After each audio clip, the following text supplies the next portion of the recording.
Bonjour les amis turfistes, et ça y est, on ouvre le bal sur la chaîne Nico Quintet Prono. Voilà, premier pronostic de ce meeting d'hiver le mardi 5 novembre à Vincennes pour le prix d'Arcachon. C'est un grand plaisir que de vous retrouver. Et en plus, je vous fais ce cadeau pour le retour de la chaîne Nico Quintet Prono. Vous savez que désormais, il va falloir devenir top abonné, membre premium pour pouvoir accéder à tous les contenus de la chaîne. Donc là, je vous livre en cadeau ce premier pronostic, cette première vidéo pour le Quintet du mardi 5 novembre. Ensuite, il faudra passer par la case abonnement. Je passe un temps fou à préparer ça avec grand plaisir. Mais d'un autre côté, il faut que vous soyez fidèles et que vous me rendiez un petit peu la monnaie de la pièce, comme on dit. Alors, on y va. Tout d'abord, vous savez que la chaîne, le site de Paris Hippique The Turf est partenaire de la chaîne. Si vous suivez le lien qui est dans la description de la vidéo, vous allez pouvoir profiter d'un premier dépôt doublé jusqu'à 100 € offerts. N'hésitez pas, c'est le site incontournable actuellement pour faire vos paris hippiques. Quant à la chaîne Nico Quintet Prono, il vous suffit de cliquer en dessous de la vidéo sur rejoindre. Je vous remercie d'avance pour votre fidélité. On y va, mardi, prix d'Arcachon, Réunion 1, première course, 13h55. On aura 16 concurrents qu'on connaît très très bien maintenant, de 7 à 10 ans, mâles, hongres, femelles, qui n'ont pas gagné 390 000 €. 2100 mètres, grande piste, départ à l'autostart, 9 en première ligne, vous le savez, et ils seront 7 à s'élancer en deuxième ligne derrière les ailes de l'autostart. On aura un très très grand favori malgré son numéro en deuxième ligne avec le 13 Erosibay. On va y revenir juste après. Et on va continuer avec les places à l'autostart. Ce que je vous disais, c'est que quel que soit le numéro en première ligne, c'est toujours un avantage par rapport aux chevaux qui sont en deuxième ligne. Au niveau des statistiques, vous le voyez bien. Là, par exemple, si on prend le 1 Esteban Gel parce que c'est le premier, ça c'est la réussite, pourcentage de réussite à l'arrivée dans les 5 premiers, 4 premiers, 3 premiers. Donc 41% de premiers, le numéro 1 dans les 5. 41% de réussite dans les 5 premiers, alors que derrière, le meilleur, c'est éventuellement le 11, il n'est qu'à 28% de réussite. D'accord ? Et si on prend le tiercé, c'est la même chose. Regardez, dans le tiercé, dans les 3 premiers, il y a très très peu qui dépassent les 14% de réussite, alors que devant, on est 24, 27, 28. 32 pour le numéro 5, c'est le plus fort. Voilà. Donc, première ligne, c'est un avantage insoupçonnable. Ensuite, on y va. Les probabilités d'arrivée et de rapport de Quintet plus des ordres. Voilà, c'est ce que je vous disais. Là, il y a de fortes probabilités, en s'appuyant sur des courses dans le passé récent, à des conditions similaires, que le rapport du Quintet des ordres soit assez faible, à 60%, vous voyez, qui ne dépasse pas les 100 €. Malgré tout, il peut y avoir quelques outsiders qui viennent se glisser à l'arrivée et on pourrait aller jusqu'à 500 € maxi. Voilà, c'est ce que nous donnent les statistiques. Attention, ce ne sont que des statistiques, mais ça donne une indication sur comment aborder son pronostic. Et là, on a un premier favori dans ces conditions de course qui est très très solide. En l'occurrence, le 13 Erosibay qui est à 90, voire même il n'a jamais fait défaut dans les Quintet Plus. Je crois que sur une quinzaine de courses dans le passé similaire.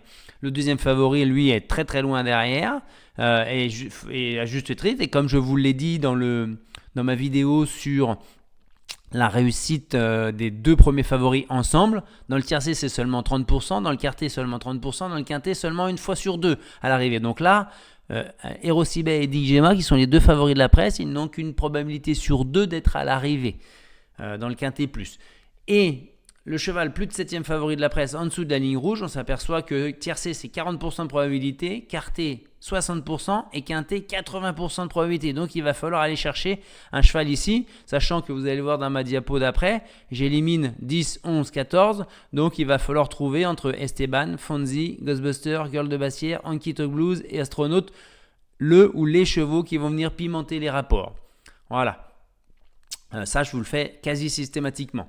Les fantômes qu'on élimine, les rayures, les interdits, la Half 7, emoji rouge, du clan Bazir. Donc on raye Ferré, le 11 Ferré, émoji rouge, une rentrée, et le 14 Anna, alors à d'autres échéances plus tard, pas prête. On raye les fantômes. Ensuite, le béton pour finir dans les 3 premiers, on va pas aller chercher trop loin. Hein. Hérosibet, il reste sur 6 victoires, 8 victoires lors de ses 9 dernières courses. Il est en plein épanouissement, ses limites sont un peu inconnues. Il va falloir qu'il se sorte de ce numéro 13 en deuxième ligne. Hein. Il a repris de la fraîcheur depuis sa victoire du GNT du 25 septembre, hein, devant Grâce de Dijon et Biscuitsman, s'il vous plaît. Hein. La ferrure du jour, c'est celle habituelle. Hein. Il est plaqué des intérieurs, des ferrés, des postérieurs. C'est 7 victoires dans ses 8 dernières courses. Hein. Donc c'est la ferrure idéale, il est mis en mode course, il va prendre son temps pour faire le tour à un moment donné et ne plus lâcher la tête. On va le mettre très très haut dans notre pronostic, bien entendu. Hein. Ensuite, on enchaîne avec le copain pour finir dans les 5 premiers. Là, je suis parti sur le 9 Happy d'Annika. C'est une amour de jument. Elle a été très très bien préservée par son entraîneur driver. Alexis Garando, il ne fera pas n'importe quoi malgré le numéro 9, il va essayer de la cacher, elle risque peut-être d'être un peu pris de vitesse au départ parce que ça sera une première pour elle sur 2100 grandes pistes autostart, mais c'est une jument qui est très bien. Là, elle est plaquée des intérieurs, des postérieurs, c'est une bonne configuration, il lui met un petit peu de confort, mais c'est pas préjudiciable, elle devrait ne pas décevoir non plus.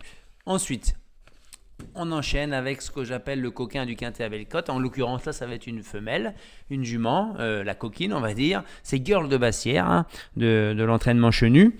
Elle est très très régulière hein, comme jument. Hein. On la connaît par cœur, il lui faut un parcours caché. Elle est tributaire des aléas de course du coup, et si elle n'est pas trop loin et qu'elle se fait bien ramener, elle peut compléter l'arrivée. Il suffit de regarder sa musique hein, pour voir que c'est plus une gagneuse maintenant. C'est devenu plus dur, elle est vieillissante, mais ses 12 dernières courses, c'est 100% des places entre 3e et 7e. Hein. Donc en fonction des aléas du parcours, elle va faire 3e, 4e, 5e, ou alors malheureusement ne pas rentrer dans la combinaison gagnante et finir 6 ou 7. Mais en tout cas, elle fait toutes ses courses, elle ne sait que trotter. Elle est déferrée des postérieurs, c'est une ferrure qui lui convient très très bien, puisque dans ces conditions-là, c'est 20 fois sur 27 dans les 5 premiers. Donc c'est quand même une valeur sûre. Elle est derrière le 6 et Dick Gemma qui devrait l'emmener assez loin et la faire démarrer. Donc j'en ai fait du coquin à belle cote, ça peut être intéressant. Il va y avoir 25 contre 1, je pense. Hein. La déception. Le cheval qui pourrait profiter de bonnes circonstances de course, mais qui pourrait décevoir selon moi, c'est malgré la drive de Gabi. Je pense qu'il n'a pas trop de marge et il ne faut pas que ça barde de trop, sinon il va être dépassé par le rythme. C'est pas vraiment son parcours de prédilection, malgré son numéro. Je suis pas sûr qu'il puisse en tirer profit, donc pour lui. Hein. Ensuite, alors mon jeu combiné, voilà. On va mettre en tête le 13 Hérosibet. Ensuite, on y va avec le 12, Héros d'Armes. Alors, Héros d'Armes, c'est le clan Bazir. C'est un ancien prétendant, écoutez bien, à une participation au Prix d'Amérique 2023. Bazir lui faisait faire les qualificatifs, ça n'a pas réussi. C'était une grosse désillusion, mais d'habitude, Bazir, qu'est-ce qu'il fait quand il y a un cheval qui déçoit à répétition comme ça ? Il le licencie, pour reprendre ses termes. Il quitte l'écurie, il demande au propriétaire d'aller le mettre ailleurs, entre guillemets. Et bien là, il persévère, et puis il lui a laissé un break de 9 mois. Il était devenu très tendu, très difficile en course, voire limite dangereux. Là, il a 5 courses assez sages. Et la dernière, par contre, il l'a fait en tête et ça l'a fait gagner en condition. Attention à lui, parce que Autostart, c'est 66% de réussite dans les 3 premiers. Et écoutez bien, la dernière fois qu'il a couru sur les 2100 grandes pistes du parcours, 2100 grandes pistes de Vincennes, c'était le 1er janvier 2023, ça commence à dater certes, et c'était ni plus ni moins que le prix de Bourgogne, qui est une belle préparatoire au prix d'Amérique, où il faisait jeu égal avec Delia du Pomereux, Flamme du Goutier, Ampiam et DSM, s'il vous plaît. Donc là, ça n'a rien à voir, c'est pas du tout le même lot, il s'est perdu dans ses allures alors qu'il était assuré de prendre une des 3 premières places. Voilà, donc Héros d'Armes, je le mets très très haut, s'il fait sa valeur, il peut être là. Sinon, il sera nulle part. Ensuite, on y va avec le 3 Félix Dubourg. Alors là, j'ai voulu avec lui privilégier le fait qu'il laisse son cœur sur la piste, ce cheval-là, hein, ça devient difficile. Il est limité, il a 9 ans, c'est un attentiste, hein, il va subir la course. Il n'a pas le potentiel pour gagner. Par contre, pour finir 2, 3e, si ça se passe bien, pourquoi pas.